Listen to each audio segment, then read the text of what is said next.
Assalamualaikum warahmatullahi wabarakatuh. Hari ini kita akan belajar mengenai bilangan pecahan bagian kedua.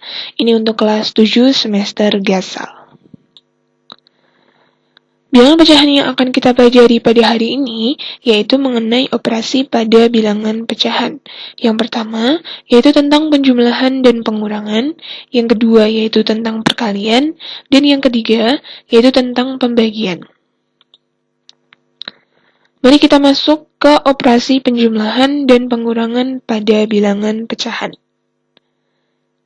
Seperti yang sebelumnya, pada operasi penjumlahan dan pengurangan ini dibagi menjadi dua, yaitu yang penyebutnya sama dan penyebutnya yang berbeda. Contoh yang penyebutnya sama, yaitu hasil dari 1/4 ditambah 2/4. Itu sama dengan berapa? Nah, di sini kalian bisa lihat bahwa penyebutnya itu sama-sama bernilai 4. Nah, jika penyebutnya sudah sama bernilai 4, maka kita hanya perlu menjumlahkan antara pembilangnya. 1 ditambah 2, itu sama dengan berapa? 3. Jadi jawabannya adalah 3/4. Contoh selanjutnya, yaitu hasil dari 3/6 dikurangi 2/6, itu sama dengan berapa? Di sini kita bisa melihat bahwa penyebutnya sudah sama-sama 6. Jadi kita hanya perlu mengurangkan antara pembilangnya, yaitu 3 dikurangi 2. Nah, 3 dikurangi 2 berapa? 1. Berarti jawabannya berapa? 1/6. Jadi mudah ya kalau penyebutnya sama. Yang kedua yaitu jika penyebutnya berbeda. Hasil dari 1/4 ditambah 5/8. Itu berapa? Nah, kita bisa lihat bahwa penyebutnya itu berbeda. 4 dengan 8. Itu jelas sekali berbeda.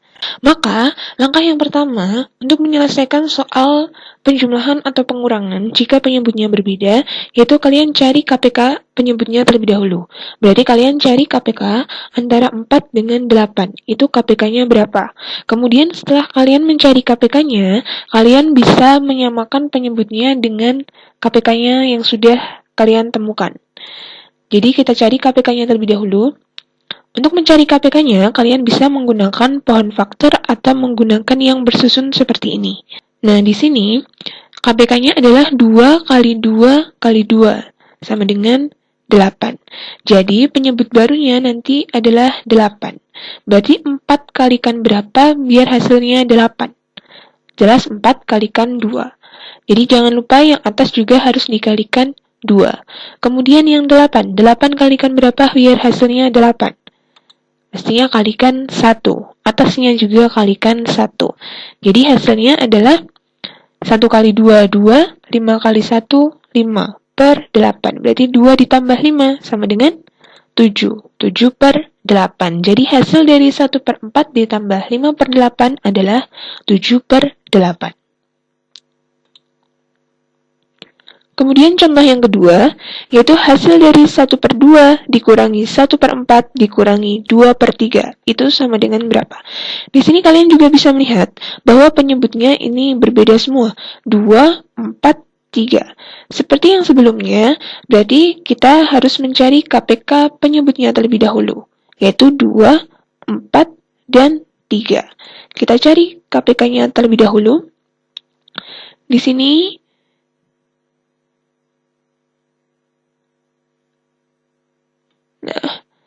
KPK-nya yaitu 2 kali 2 kali 3. Jadi sama dengan 12. Berarti penyebut yang baru adalah 12. Maka 2 kalikan berapa yang hasilnya 12? Jelas 2 kalikan 6. Jangan lupa satunya juga dikalikan 6. Kemudian 4 kalikan berapa hasilnya 12? Kalikan 3. Satunya juga jangan lupa dikalikan 3. Kemudian 3 dikali berapa hasilnya 12? 3 kalikan 4 sama dengan 12. Berarti yang atas juga 2 dikalikan 4. Jadi 1 kali 6, 6. 1 kali 3, 3. 2 kali 4, 8. 6 dikurangi 3 sama dengan berapa? 6 dikurangi 3, itu 3. 3 dikurangi 8. Itu berapa? Negatif 5. Jadi hasilnya adalah negatif 5/12. Jadi paham ya jika penyebutnya sama atau penyebutnya berbeda. Nah, kesimpulannya, misalkan diketahui A per B, C per B, dan C per D dengan B tidak sama dengan 0 dan D tidak sama dengan 0. Jika penyebutnya sama, maka kalian hanya menjumlahkan atau mengurangkan pembilangnya saja. Kemudian jika penyebutnya berbeda, maka langkah yang pertama yang harus kalian lakukan, yang pertama yaitu menyamakan penyebutnya, yaitu dengan cara mencari KPK penyebutnya. Kemudian yang kedua yaitu tinggal mengoperasikan pembilangnya. Mari kita coba soal yang pertama, yaitu 1 per 5 ditambah 2 per 5. Di sini jelas bahwa penyebutnya itu sama-sama 5. Jadi kita hanya perlu menjumlahkan antara pembilangnya. 1 ditambah 2 sama dengan 3. Jadi hasilnya berapa? 3 per 5. Kemudian soal yang kedua, 1 per 2 ditambah 1 per 3. Di sini jelas penyebutnya itu berbeda, 2 dengan 3. Maka langkah yang pertama, kita harus mencari KPK antara 2 dan 3. Ini KPK-nya adalah 2 kali 3. Jadi kita jadikan sama dengan 6. Jadi nanti kita jadikan penyebutnya yaitu 6. Berarti 2 kalikan berapa yang hasilnya 6?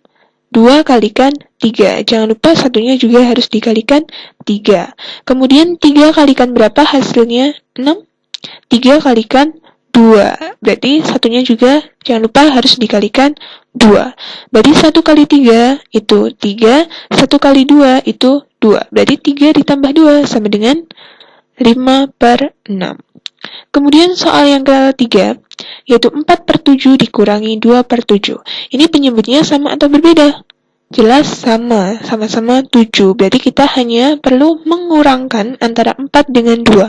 4 dikurangi 2 sama dengan 2. Berarti 2 per 7. Kemudian soal yang keempat, yaitu 3 per 4 dikurangi 3 per 8. Nah, ini penyebutnya sama atau berbeda? Jelas penyebutnya berbeda, 4 dengan 8. Maka kita harus mencari KPK antara 4 dan 8. KPK 4 dan 8 yaitu 2 kali 2 kali 2 sama dengan 8. Jadi kita harus menjadikan penyebutnya yaitu 8. Berarti 4 kalikan berapa yang hasilnya 8? 4 kalikan 2. Jangan lupa 3-nya juga harus dikalikan 2. Kemudian 8 kali berapa yang hasilnya 8? Kalikan 1, berarti 3-nya juga harus dikalikan 1.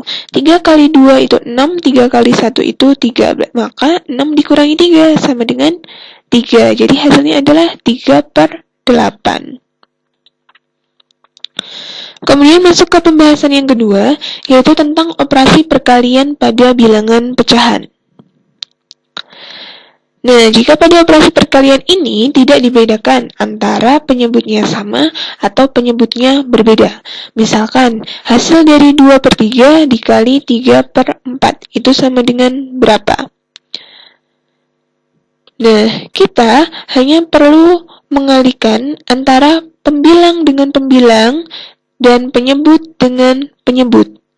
2 kali 3 sama dengan 6, 3 kali 4 sama dengan 12. Jadi hasilnya itu adalah 6 per 12.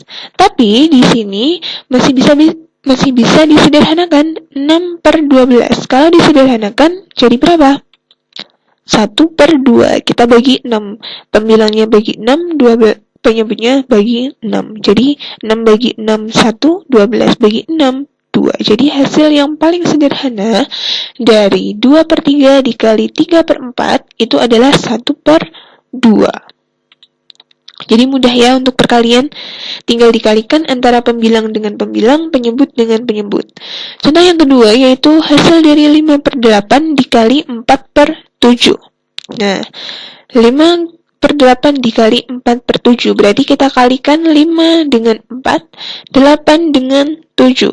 5 kali 4 itu sama dengan 20, 8 kali 7 itu sama dengan 56. Kalau kita sederhanakan 20 per 56 itu kita bagi berapa? Kita bagi 4. 20 bagi 4 itu 5, 56 bagi 4 itu 14. Jadi hasil dari 5 per 8 dikali 4 per 7 adalah 5 per 14.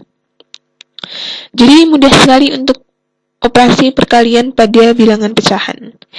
Untuk kesimpulannya, misalkan diketahui A per B dan C per D dengan B tidak sama dengan 0 dan D tidak sama dengan 0, maka A per B dikali C per D sama dengan A kali C per B kali D.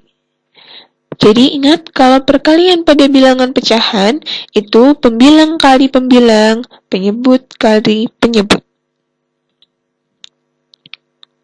Mari kita coba soal yang pertama, yaitu 4 per 5 dikali 2 per 7. Berarti 4 kalikan 2, 5 kalikan 7. 4 kali 2, 8, 5 kali 7, 35.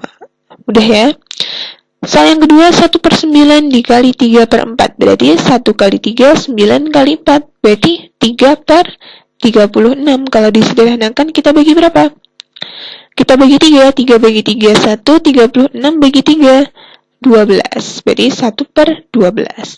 Kemudian soal yang ketiga, 4 per 7 kali 2 per 3, berarti 4 kali 2 per 7 kali 3.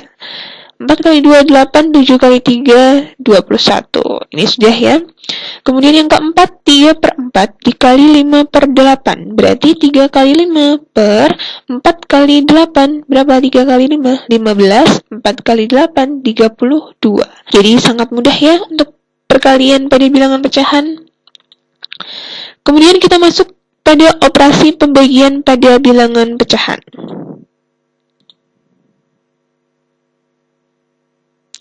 Nah, di sini, jika kalian menemukan pembagian pada bilangan pecahan, langkah yang pertama, kalian jadikan pembagian ini menjadi perkalian. Nah, caranya bagaimana? Caranya, di sini, yang pecahan pertama itu tetap ditulis 2 per 3, kemudian tanda pembagiannya kita ubah menjadi tanda perkalian, kemudian pembaginya 3 per 4 itu berubah menjadi 4 per 3. Ini dibalik, yang tadinya 3-nya di atas menjadi di bawah, ya kan? Kemudian 4-nya yang tadinya di bawah berubah di atas. Nah, kalau sudah dibalik ruas yang kedua, nah kalau sudah dibalik, kita tinggal kalikan seperti yang tadi, 2 kali 4, 3 kali 3. Berarti 2 kali 4 itu 8, 3 kali 3, 9.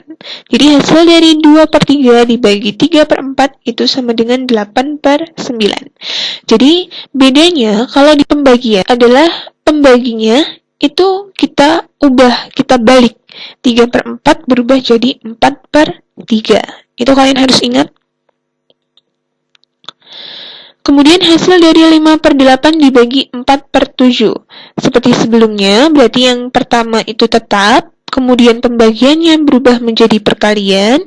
Yang kedua, pembaginya itu kita balik. Yang tadinya 4 per 7 jadi 7 per 4. 4-nya yang tadinya di atas berubah di bawah, 7-nya yang di bawah jadi di atas. Jadi kita tinggal kalikan 5 kali 7 per 8 kali 4. 5 kali 7 itu 35, 8 kali 4 itu 32. Jadi hasil dari 5 per 8 dibagi 4 per 7 itu sama dengan 35 per 32. Kesimpulannya, misalkan diketahui A per B dan C per D dengan B tidak sama dengan 0 dan D tidak sama dengan 0, maka A per B dibagi C per D sama dengan A per B dikali D per C. Mari kita coba yang pertama, yaitu 4 per 5 dibagi 2 per 7. Berarti jadi 4 per 5 dikali 7 per 2. Berarti 4 kali 7 itu 28, 5 kali 2 itu 10. Jadi mudah ya. Yang kedua yaitu 1 per 9 dibagi 3 per 4. Berarti kita ubah jadi 1 per 9 dikali 4 per 3. 1 kali 4, 4, 9 kali 3, 27. Berarti 4 per 27. Kemudian yang ketiga, yaitu 4 per 7 dibagi 2 per 3. Berarti kita ubah dulu, 4/7 dikali 3/2. 4 kali 3, 12, 7 kali 2, 14. Jadi 12/14. Kemudian yang keempat, 3/4 dibagi 5/8. Jadi 3/4 dikali 8/5. 3 kali 8 itu 24, 4 kali 5 itu 20. Nah, jadi kalian harus bisa membedakan antara yang penjumlahan, pengurangan, perkalian, dan pembagian. Dan sekian pembelajaran bilangan pecahan bagian kedua pada hari ini. Semoga ilmu yang kalian dapatkan bisa bermanfaat. Untuk pembelajaran selanjutnya, kalian bisa melihat materi bilangan berpangkat bagian pertama. Tetap semangat. Wassalamualaikum warahmatullahi wabarakatuh.